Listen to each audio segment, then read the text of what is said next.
저희 아버지가 약사이고 저는 수납이나 접수를 담당하고 있는 일개 직원일 뿐입니다. 저희 집안은 나름 브레인 집안이에요. 어머니께서는 일찍 돌아가셨지만 간호사로 근무하셨고 저희 아버지는 약사로 한평생 일하시고 계시고 저희 친형은 한의사로 병원에서 근무하고 있습니다. 저 역시 부모님의 기대를 받고 의료계 쪽으로 발을 들이고 싶은 마음이 굴뚝 같았으나 세상사가 다 뜻대로 안 되는 법이었죠. 그래도 저는 서울에 있는 대학을 나와 평범한 회사를 들어갔지만 가족들과는 달리 숫기 없는 성격 탓에 사람들과 어울리지 못하고 텃세에 밀려 금방 일을 그만두고는 했습니다. 사실 대학 다닐 때도 제대로 된 친구도 없어 아웃사이더로 지냈던 저였거든요. 제가 제일 싫은 건 과 활동이랑 조별 과제, 사람들과 함께하는 작업들이었습니다. 어쨌거나 대학 생활과 더불어 회사에서도 일보다 더 어려웠던 건 동료들과의 관계였어요. 철진 씨는 업무 능력은 나쁘지 않은데 주변 동료들하고 어울리지 못해서 회사 생활 하겠어? 우리는 공동체야. 한 식구라고. 그렇게 개별로 업무를 하는 건 곤란해. 라고 말을 했더랬죠. 저도 노력했어요. 그렇지만 잘 되지 않았습니다. 사람한테 예전에 큰일을 당한 것도 아니고 돈을 떼인 것도 아닌데 왜 이렇게 사람이 어렵고 불편한지 때론 무섭기도 하고 정말 모르겠더라고요. 그러다 저는 생각지도 못한 스캔들에 휘말리고 말았습니다. 바로 직장 동료에게 멱살을 잡히고 말았던 거예요. 그것도 불륜남으로 말이죠. 제가 불륜남이라니 세상이 비웃을 노릇이었죠. 바로 윗상사와 사모님이 한 회사에서 근무하고 있었는데 사모님 직책은 팀장이었어요. 제 사수이기도 해서 절 챙겨주고 잘 대해주었는데 거래처 직원이랑 바람이 난 모양이더라고요. 그 직원을 너무나 사랑했는지 애꿎은 만만한 절 불륜남이라고 속이는 바람에 회사는 한바탕 난리가 났고 저는 비웃음과 야멸찬 눈초리에 회사를 거의 쫓겨나다시피 했어요. 웬만하면 참으려고 했는데 상간남 소송에도 휘말렸던지라 저 역시 형의 도움으로 누명을 벗어야만 다시 살 수가 있었죠. 알고 보니 저희 집안이 의료인 집안으로 부유한 것을 알고 있었는지 절 등쳐먹으려고 작정한 부부의 사기극이었습니다. 하지만 피해자인 절 위로해주는 사람은 아무도 없었어요. 모두가 절 등신 같다 하며 비웃을 뿐이었죠. 형 또한 절 비웃으며 혀를 끌끌 차고는 한마디 던졌습니다. 네가 오죽 사람들한테 얕보였으면 이따위 수작이 휘말리냐. 내가 나섰기에 망정이지. 안 그랬음 너 제대로 당할 뻔한 거 알지? 착한 게 요새는 민폐야. 너 하나 때문에 바쁜 내가 길바닥에 버린 시간이 얼만데 어디 가서 너 내 동생이라고 하지마. 우리 부모님 아들이라고도 하지 말고. 진짜 창피하다. 정말 눈물이 날 지경이었습니다. 친형까지 그러니 진짜 미치겠더라고요. 이 계기로 인해서 사람들과 부딪히면 부딪힐수록 저는 자신감이 바닥인 상태였어요.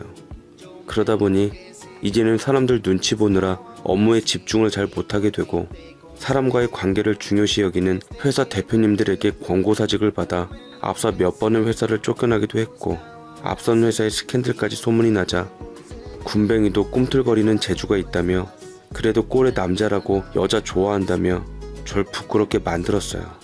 그러다가 저를 딱하게 보신 아버지께서는 제가 행여 외톨이로 혹여는 사회 부적응자로 지낼까 염려가 되었는지 아버지를 도와 같이 일을 하자고 하더라고요. 그나마 아버지에게는 마음이 열려있는 상태였으니 저는 무엇보다 든든한 아버지를 버팀목으로 삼고 곁에서 힘이 되고자 했습니다. 하지만 사회에서 상처 입은 자존감으로 아버지가 운영하는 약국에도 폐가 될까봐 잘 나설 수가 없었어요. 보다 못한 아버지께서는 저와 포장마차에서 술 한 잔을 기울여 주시며 제 등을 다독여 주시더라고요. 어렸을 적에 네가 얼마나 총명한 아이였는지 나는 기억한다. 네 형과 될 것도 아니었어. 네 엄마가 일찍 저 세상으로 가는 바람에 네가 엄마 보살핌을 못 받고 친척들 손에 돌려 키우다 보니 어려서부터 마음고생이 심했던 것 같아. 내가 참 미안하고 마음이 아프다.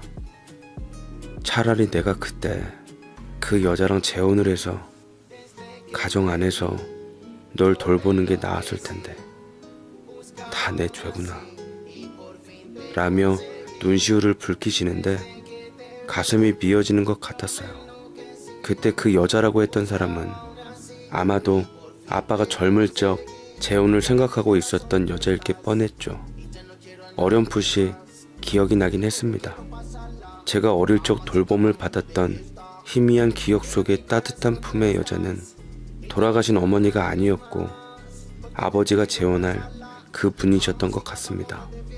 맘 착하고 엄마를 닮았다던 아버지의 재혼 상대인 그분은 어릴 적 절 무척이나 예뻐했고 아버지와도 잘 돼가고 있었지만 결국 자식들 문제 때문에 재혼이 어그러졌다고 했어요. 아버지는 아들이 둘 있는 반면 아버지의 재혼 상대는 딸이 있다고 했는데 원래 친아버지가 맡기로 되어 있었던 딸이 어쩌다 보니 재혼 결정이 난 후 그분이 맡게 되었다고 해요. 한동안 정말로 가족이 되기 위해 한 집에서 살았는데 곰곰이 살면서 생각해보니 아버지도 그분도 피 한 방울 안 섞인 아들과 딸을 동시에 한 집에서 키울 수가 없다는 게 헤어짐의 이유였다 했죠. 아버지도 많이 괴로우셨는지 술을 연거푸 들이키셨고 저 역시 그날 아버지 앞에서 한참을 울며 통곡하게 되었어요. 아버지는 제게 조언도 많이 해주시고 힘이 되는 말씀도 많이 해주셔서 절 다시 일으키게 만들려고 노력했습니다. 후에도 아버지 곁에 일하면서 저는 아버지의 노력이 무색하지 않게끔 다시 기운을 차리게 되었습니다. 일이 조금씩 손에 익을수록 곁에서 아버지의 따뜻한 보필과 응원을 해줄수록 저는 잃었던 자신감과 자존감을 조금씩 다시 되찾을 수 있게 되었습니다. 아버지는 백화점에 가서 제게 옷들과 신발, 모자 등 액세서리들을 사주시며 어린아이 다루듯 인자하게 챙겨주셨습니다. 어릴 때 바빠서 못해줬던 것을 제가 정말 딴맘이라도 품을까봐 염려되어 일찌감치 시간을 내주며 아버지 노릇을 해주었죠. 제가 어른이 되어 아버지가 노인이 돼도 아버지 눈에는 제가 어린아이였나 봅니다. 부모님과의 추억이 많은 형에 비해 저는 아버지와의 추억이 전부였고 현재로서도 쌓아가고 있는 것 같아서 좋았습니다. 아버지는 제게 월급과 함께 따로 챙긴 돈을 내밀어 주시더라고요. 이 돈으로 머리 식힐 겸 여행이라도 좀 다녀와라. 요새 젊은 사람들 자전거 여행이다, 배낭여행이다 많이들 간다더라. 그냥 조용히 쉬다 와도 되고 아무튼 잘 다녀와 라며 말씀하셨죠. 그래서 전 얼떨결에 부산을 여행지로 삼고 여행을 가게 되었습니다.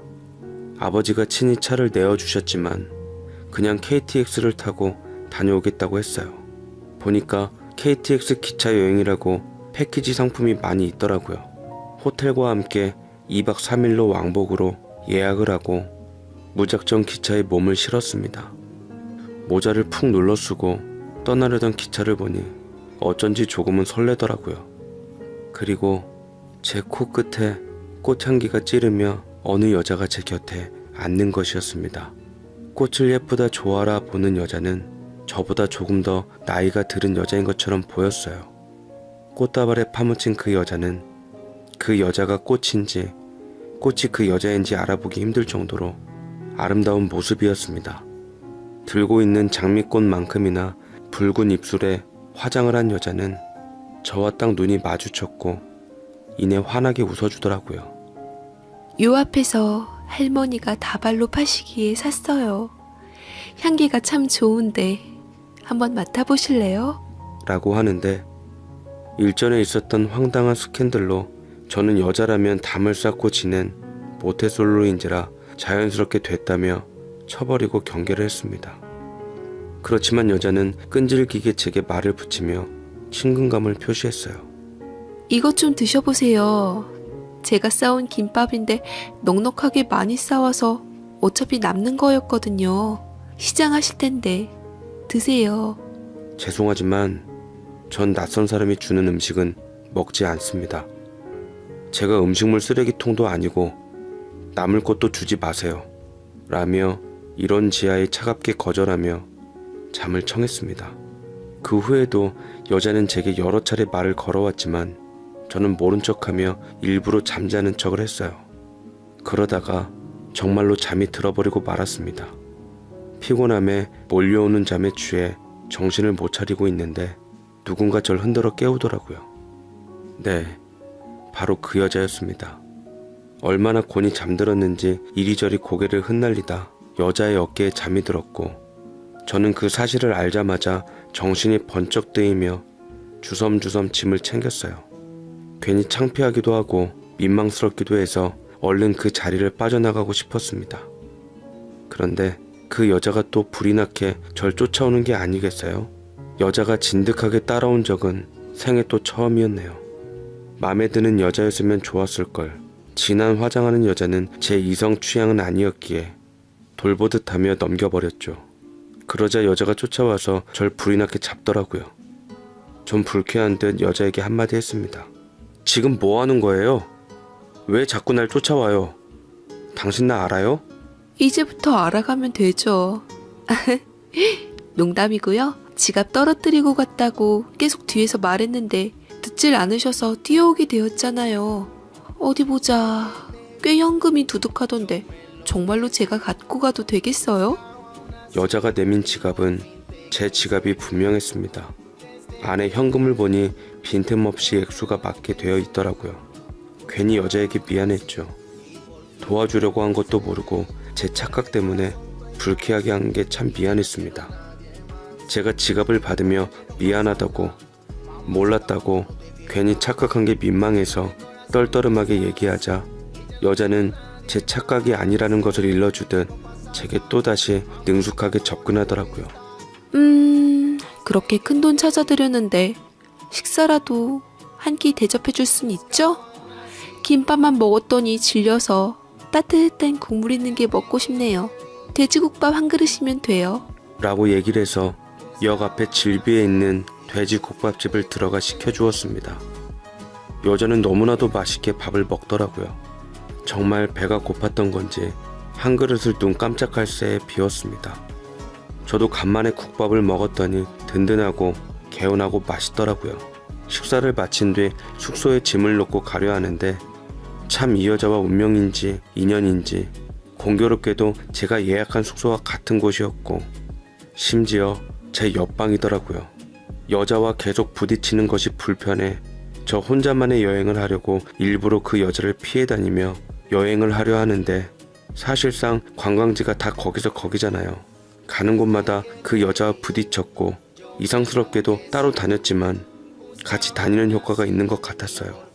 어머, 또 만났네. 이렇게 자꾸 부딪히는 것도 인연 같은데 서로 사진도 찍어줄 겸 같이 다니는 건 어때요? 그녀는 사진 찍어줄 사람이 필요하니 이참에 저와 같이 동행을 하자고 했고 거절하려고 하다가 어차피 신세 진 것도 있고 이 정도쯤이면 정말로 인연인 것 같아 같이 다니게 되었습니다. 막상 같이 다녀보니까 그녀는 누나처럼 절 살뜰하게 잘 챙겨주었어요. 사실 혼자 여행을 잘 안 가는 이유가 남들 가족여행이다 친구 여행이다 같이 오는데 저만 혼자 덩그러니 남는 것만 같아 주춤하는 면이 있었거든요. 혼자 왔지만 그녀 덕에 혼자 온 여행이 아니게 되었습니다. 벽화마을도 가고 중고책 서점도 가고 시장도 돌고 그녀와 함께하니 더 즐거운 여행이었어요. 제가 마음의 빗장을 푸니 우리는 서로에 대해 소개했고 그녀에 대해서 조금씩 알아가게 되었습니다. 내 이름은 한지수라고 해요. 철진 씨보다 6살이나 많네요. 통성명하고 보니 나 참 많이 늙었다.